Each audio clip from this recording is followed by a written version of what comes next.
जोहार नमस्कार साथियों, आप देख रहे हैं श्याम सोशल वर्क। हमारे साथ और हमारे बीच अभी गोमिया प्रखंड के जेलकेम पार्टी के प्रखंड वक्ता और गोमिया विधानसभा के भी प्रखंड वक्ता जी हैं, नागेश जी। इनसे थोड़ा आज हम लोगों ने खास भी बातचीत करेंगे और जो कुर्मी का जो अभी आंदोलन काफ़ी ज़्यादा तेज धार हो चुका है, उस आंदोलन से रिलेटेड इनसे थोड़ा बातचीत करेंगे और उसके विषय में जानेंगे कि आखिर आप लोगों का जो मांग है वो जायज़ है या फिर नाजायज़ है। क्योंकि अन्य समुदायों के द्वारा बहुत सारे आरोप लगाए जा रहे हैं आप लोगों के ऊपर, तो फिर इस तरह क्यों एक दूसरे को तोड़ा जा रहा है। जोहार भैया। जोहार। आप सभी दर्शकों को मेरा सादर अभिनंदन, आभार।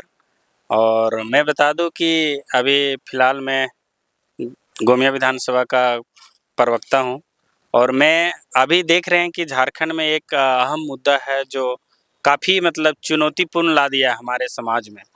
देख रहे हैं कि किस तरह से एक आदरणीय टाइगर जयराम महतो को टारगेट किया जा रहा है, हमारी पार्टी को टारगेट किया जा रहा है।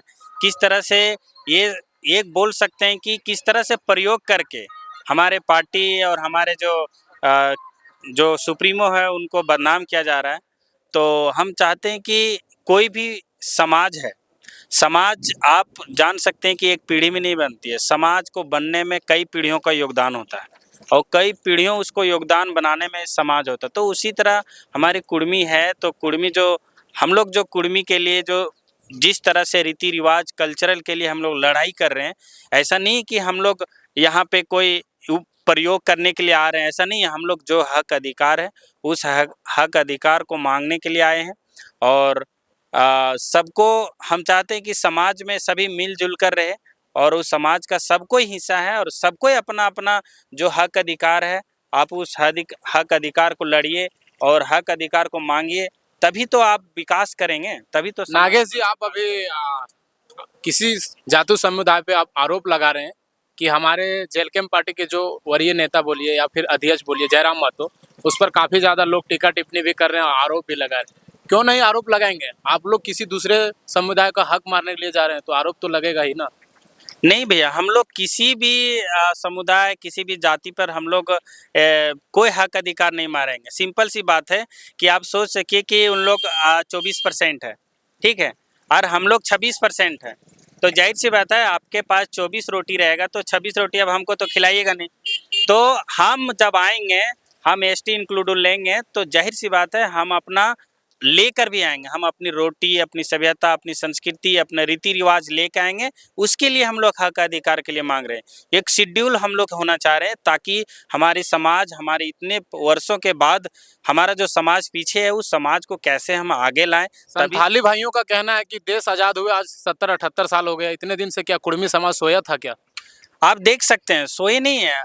लगातार जब से 1950 में हम लोग जैसे ही हटे, ये जनगणना जो सेंसस रिपोर्ट जैसे ही आया, तो कास्ट सेंसस जैसे ही आया हम लोग को, तो एक शेड्यूल होता है आर्टिकल 341, उसे हम लोग को अनशेड्यूल किया गया। तो जैसे अनशेड्यूल किया गया उस तरीके 1950 में यानी 1950 में ही आज तक हम लोग आंदोलन कर रहे हैं। लेकिन यही था कि आंदोलन को थोड़ा सा जानकारी नहीं था। हम लोग आज भी जिस समुदाय से आते हैं उस समुदाय बहुत पीछे है। आज भी पढ़े लिखे लोग बहुत कम नहीं थे। जैसे जैसे लोग जान रहे हैं, इतिहास के बेसिस पे अपने आधार बना रहे हैं और उस अधिकार को हक अधिकार के लिए मांग रहे हैं। वर्षों पहले हम लोग लड़ाई है, 1950 में देख लीजिए, जो 53 में देख लीजिए, जो लाली कमीशन का रिपोर्ट आया, तो 1900 आने की आज़ाद भारत के बाद आया लाली कमीशन का रिपोर्ट। तो लाली कमीशन का रिपोर्ट जितने भी शेड्यूल ट्राइब थे तो उसमें कुर्मी भी है। तो लाली कमीशन का रिपोर्ट हमको आज़ाद भारत के बाद भी बोलता है कि कुर्मी समुदाय जो था वो ट्राइब है। तो आप इस चीज़ को क्यों इग्नोर कर रहे हैं? उसके बाद भी हम लोग लड़ाई लगातार जारी रखे हैं, लगातार जारी है। वो एक बृहत रूप नहीं ले चुकी थी, लेकिन एक छोटे से रूप में हम लोग कोर्ट में ये इस तरह का आंदोलन किए हैं और पूर्वजों हम लोग करते ही आए हैं। अभी वर्तमान में जो शेड्यूल मतलब ट्राइब में जो लोग जुड़े हैं और हैं, उन लोगों का आरोप है कि ये लोग जो कुर्मी है वो समय बड़ा जाति बनने का शौक रखता था, क्षत्रिय बनने का शौक रखता था। आज जब आरक्षण लेने की बारी आई बोल रहे हैं हमको कुर्मी में शामिल करो। ऐसा नहीं होने देंगे कदापि। देखिए, आप हमको बता दें, हम बता रहे हैं आरक्षण के लिए हम लोग आ ही नहीं रहा। हम लोग आज भी, हम लोग को सभ्यता संस्कृति देखिए तो उसकी जो सभ्यता और संस्कृति थी उसका कहीं ना कहीं हम लोग खोते हुए जा रहे थे। तो एक समय आया है कि हम लोग को कैसे रिजर्व किया जाए, उस संरक्षित कैसे किया जाए हमारी जो सभ्यता है, हमारी संस्कृति है। हम लोग आरक्षण के लिए नहीं भैया, हम आरक्षण लेने के लिए आएंगे। तो जाहिर आप जरा सोचिए कि 75 साल में, अब 75 साल में हम लोग तो अभी एसटी में नहीं है, जो 75 साल में कुर्मी का कौन खा रहा है आरक्षण, उसका कुर्मी का कौन खा रहा है? जाहिर सी बात है। वो खाएगा क्यों? वो अपना खा रहा है ना, आप लोग है ही नहीं है तो आदिवासी है ही ना, आप बोल दीजिएगा तो मान लेंगे क्या? 75 साल के बावजूद भी आज भी हम लोग का इतिहास देखिए तो इतने 75 साल के बावजूद भी तो उसकी एसटी कम्युनिटी तो डेवलपमेंट होनी चाहिए। 75 साल, 75 दशक होता है।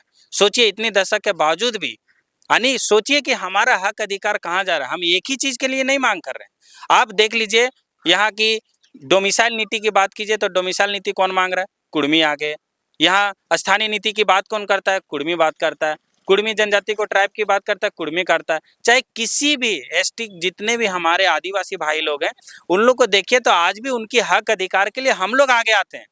एक समाज भी बोला जाता है कि महतो मांझी मुंडा भाई भाई एके डुबाम भात खाई। तो ये चीज कहीं ना कहीं पूर्वजों का बहुत बड़ा देन था कि हम लोग एक साथ रहते थे। महतो को एक गांव का प्रधान दिया जाता था, टाइटल दिया जाता था। आप इतिहास तो देखिए, आप जितनी भी शासन व्यवस्था है उसमें महतो किस जगह पे सब मिलजुल के एक सोसाइटी का निर्माण किया है। लेकिन एक साजिश के तहत हमको कुर्मी जो एसटी समुदाय था उसको बाहर किया गया। अब थोड़ा सा हम लॉजिक आपको थोड़ा सा समझाते हैं। आप देख लीजिए जितना भी एचईसी यानी हैवी इंजीनियरिंग कॉरपोरेशन जो एचईसी का रांची में जो स्थापना हुआ, साथ ही साथ आप देख लीजिए डीबीसी का स्थापना हुआ।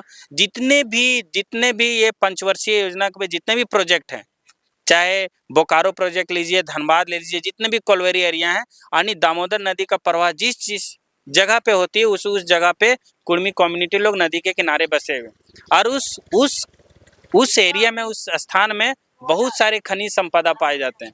और आज भी देखिए कि कोई भी किसी तरह का न नीति है, न नियोजन है, न विस्थापन है। इतने वर्षों के बावजूद भी हमको एक हक अधिकार के तहत एक संजोग नहीं, एक बोल सकते हैं प्रयोग इतनी बड़ी टाटा कंपनी बसा हुआ है, यानी 15,600 एकड़ में, यानी 15,600 एकड़ में टाटा आज भी स्थापित हुआ है। तो सोचिए कि उस ये नहीं बोलेंगे कुर्मी था, यानी 70% वहाँ पे जो लोग थे वो कुर्मी कम्युनिटी के लोग थे। आज भी कोनार डैम हम सामने एक आप कोनार नदी के सामने है, कोनार डैम देखिए, वहाँ कौन भी स्थापित हुआ है।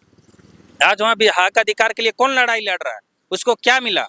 आज उतने एकड़ों जमीन वहाँ पे दान दे दिया गया एक डैम के नाम पे, एक योजना के नाम पे सरकार को मदद किया। लेकिन वो आज भी देखिए, आज भी लोग भटक रहे हैं, प्रवासी मजदूर बन के बैठे हुए हैं, जाते हैं कहीं, किसी तरह का कोई लाभ नहीं मिलता है।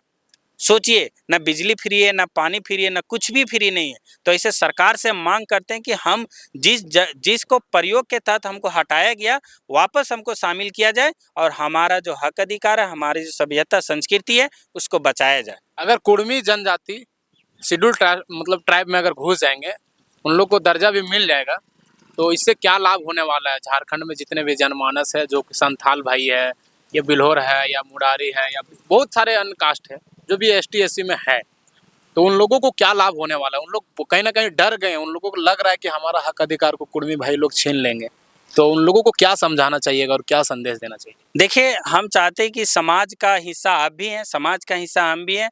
इस मिलकर समाज को एक अच्छे निर्माण करेंगे। जैसे मेरा कहना है कि एसटी आरक्षण आपका भैया 24% जो आरक्षण है आपका, वो आरक्षण हम बिल्कुल नहीं लेंगे। हम आ रहे हैं, हम अपनी सभ्यता को एक शेड्यूल करना चाह रहे हैं, हम अपनी कल्चर को शेड्यूल करना चाह रहे हैं, हम अपनी परंपरा को शेड्यूल करना चाह रहे हैं। ये नहीं सोच रहे हैं कि हम किसी का हक माने, हम किसी का हक नहीं खाने, बिल्कुल हम हक देने के लिए आएंगे। आप सोचिए कि अगर झारखंड में हम लोग कुर्मी शेड्यूल हो जाएगा तो यहाँ पे शेड्यूल होगा तो सरकार हमेशा एसटी कम्युनिटी का रहेगा, किसी का कोई भी गठबंधन की जरूरत नहीं है। अब सोचिए कि जिसका सरकार अगर स्थानीय सरकार बनती है तो यहाँ के बारे में, यहाँ के लोगों के बारे में, यहाँ के रीति रिवाज कल्चर के बारे में हमेशा वो काम करेगी और एक स्थापित करेगी। साथ ही साथ एक हमारा एक ऐसा समाज होगा, एक डेवलप समाज की ओर बढ़ेगा। आज इतने वर्षों के बावजूद भी हम जो पीछे हैं वो डेवलप, हम आगे की ओर जाएंगे। और हम ये भी बताना चाहते हैं कि जितने भी हम लोग जो अभी आरक्षण की बात है, आरक्षण के लिए भैया नहीं, हम लोग एक एसटी का शेड्यूल 2 मांग रहे हैं। अब एसटी 1 है तो एसटी 2 कर दीजिए, एसटी 2 में हमको रखिए। अब जितना आरक्षण होता है हम उतना ही मांग रहे हैं, जो मेरा ओबीसी का आरक्षण है वही आरक्षण दे दीजिए। तो इससे क्या होगा, हम शेड्यूल होंगे, और शेड्यूल होने के बाद होगा कि हम पूरी अपनी कल्चर, अपनी सभ्यता, अपनी संस्कृति, अपनी जो पारंपरिक रीति रिवाज है उसको हम आगे आने वाली पीढ़ी को सौंप देंगे और उसको बचाएंगे। वो हमारी धरोहर है, वो हम पूर्वजों का बहुत बड़ा योगदान होता है। एक कल्चर कभी नहीं मरता, एक सभ्यता कभी नहीं मरती, एक परंपरा कभी नहीं मरती, लेकिन उसको हम शेड्यूल करना चाह रहे हैं ताकि वो स्टेटस उसका मिले और एक बेहतरीन मौका मिले और आने वाले पीढ़ी को भी सौंप दे। तो हम अपनी धरोहर को बचाना चाह रहे हैं, हम अपनी जो पारंपरिक रीति रिवाज है उसको बचाना चाह रहे हैं। नागेश जी, एक आखिरी सवाल रहेगा। अभी जो कि मतलब आपने बताया कुर्मी आंदोलन से रिलेटेड, यही कुर्मी आंदोलन को जैसा कि हम लोगों ने न्यूज़ चैनलों के माध्यम से और वीडियो के माध्यम से, सूत्रों के हवाले हम लोगों ने देखा, 20 सितंबर को लगभग 40 से ज़्यादा स्टेशनों को रेल टेका के माध्यम से स्टेशन में रेलवे को बाधित किया गया। अगर अभी आप लोग को शेड्यूल ट्राइब में अगर नहीं ऐड किया जाएगा तो आगे आने वाला अगला कदम आप लोगों को क्या रहेगा? देखिए, कहीं ना कहीं अभी हम लोग जाग चुके हैं, और आप जानते होंगे कि अगर बिल्ली जो है ना वो सीधी पेड़ पे कभी नहीं चढ़ती, उसको घेरना पड़ता है। तो हम लोग डायरेक्ट राज्य सरकार से, क्या राज्य सरकार तो वो तो बोल ही दिए कि हम लोग एसटी के लिए कुर्मी को तो आंदोलन करना ही, मतलब ये शेड्यूल करेंगे ही। साथ ही साथ हम लोग को डायरेक्ट केंद्र से हम लोग का बात है कि केंद्र को अगर हम चाहेंगे एक शेड्यूल एरिया को हम लोग प्रॉपर तरीके से उसको हम लोग घेरें ताकि वो सही रास्ता पे जा सके। इसीलिए हम लोग का आगे जो भी कदम है, हमारे जो समाज के जो अग्रणी लोग हैं वो लोग निर्णय लेंगे, उस निर्णय पे हम लोग आगे खरा उतरने का काम करेंगे और कहीं ना कहीं समर्थन देंगे। और जैसे एक चीज ये भी देखने को आया, कहीं ना कहीं आप लोगों ने जो कुर्मी आंदोलन में जितने भी बहुत सारी राजनीतिक पार्टियां भी भाग ली, जैसे कि हो गया मान लीजिए भी झारखंड में कुछ बीजेपी के लोग भी आए, कुछ आजसू के भी लोग आए, कुछ जेलकेम के भी लोग आए, लेकिन अभी वर्तमान में अगर देखा जाए जो लोग अभी एसटी एससी में हैं उन सभी जनजातियों के द्वारा जेलकेम पार्टी को ही कहीं ना कहीं टारगेट किया जा रहा है, उसको विरोध किया जा रहा है, उल्टा सीधा गाली गलौज भी किया जा रहा है। ऐसा क्यों? आखिर आजसू भी तो उतरा था, बीजेपी भी तो उतरा था, फिर जेलकुम को क्यों टारगेट किया जा रहा है? इसके बारे में कुछ जानकारी दे सकते हैं क्या? देखिए, कहीं ना कहीं आप सोच सकते हैं कि जो झारखंड लोकतांत्रिक क्रांतिकारी मोर्चा है बहुत कम समय में एक ऐसा ऊंचाई, ऐसा मुकाम पाया है जो कोई भी पार्टी यहाँ पे अभी तक नहीं कर पाई। पूरी भारत इतिहास में देखें, एक मजदूर का बेटा, एक आम जनमानस जो विद्यार्थी है और विद्यार्थी रहते हुए पूरी झारखंड में एक अलग छवि बनाई है। तो कहीं ना कहीं हम, मेरे अनुसार, एक प्रयोग है एक तरह से कि जयराम जो डुमरी विधायक उसको टारगेट किया जाए और कैसे उसको, उस पार्टी को बदनाम किया जाए और कैसे एक सीमित एरिया में उसको रखा जाए। क्योंकि जिस तरीके से उनका काम है, जिस तरीके से उनकी जो काम डुमरी विधानसभा में काम कर रहे हैं, पूरी झारखंड की जनमानस उस पर निगाहें टिकी हुई है। आप देख सकते हैं कि इसीलिए जो जितने भी मेंबर्स थे जेल कैंप में, वो सारे विरोध में इसलिए हैं क्योंकि उन लोगों को करोड़ों का फंडिंग मिल रहा है। अब लॉजिक समझिए कि कोई भी पार्टी है, अब क्या वो अपने समाज के लिए नहीं काम करता है क्या? तो वही समाज के लिए उसी को टारगेट क्यों? यहाँ बहुत सारे विधायक है, बीजेपी के हैं, आजसू के हैं, सांसद भी हैं, सबको टारगेट करना चाहिए, सबको बोलना चाहिए, लेकिन ओनली जयराम को क्यों? ये बहुत बड़ा क्वेश्चन है। इसका क्वेश्चन का आंसर यही है कि क्या लगता है कुछ राजनीतिक पार्टियों द्वारा फंडिंग किया जा रहा है क्या विरोधियों को? बिल्कुल ऐसा हम बोल सकते हैं कि राजनीतिक पार्टियां ने बहुत कॉर्पोरेट, जितने भी बड़े बड़े कॉर्पोरेट हैं उनके द्वारा ही फंडिंग किया जा रहा है उन लोग को। आप सोच सकते हैं कि आज भी जितने भी कम्युनिटी, आज भी हमारा जो स्थानीय नीति पे कौन आज पे एसटी समुदाय लोग जो आंदोलन किए बताइए तो? अब इतिहास गढ़ लीजिए, कोई भी स्थानीय, चाहे 1932 के खतने के कोई नहीं बात किए हैं, चाहे डोमिसाइल नीति के लिए कोई नहीं बात करते हैं।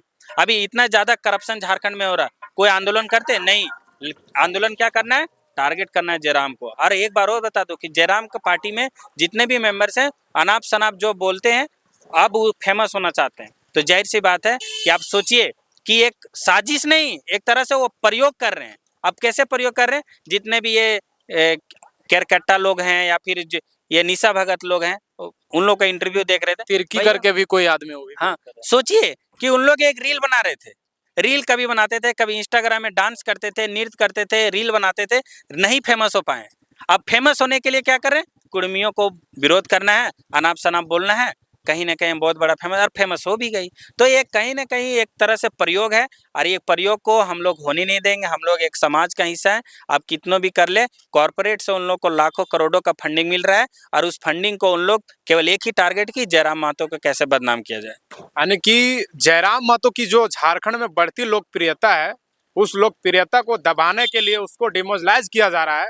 और कहीं ना कहीं कुछ राजनीतिक पार्टियों या फिर जैसा कि अभी नागेश जी ने बताया कि बड़े बड़े कॉरपोरेट लोगों का भी इसमें मतलब है मिली भगत, जो कि उसको विरोध करवाया जा रहा है। चलिए, जोहार, नमस्कार, धन्यवाद। आप देख रहे थे श्याम सोशल वर्क, हमारे साथ थे नागेश।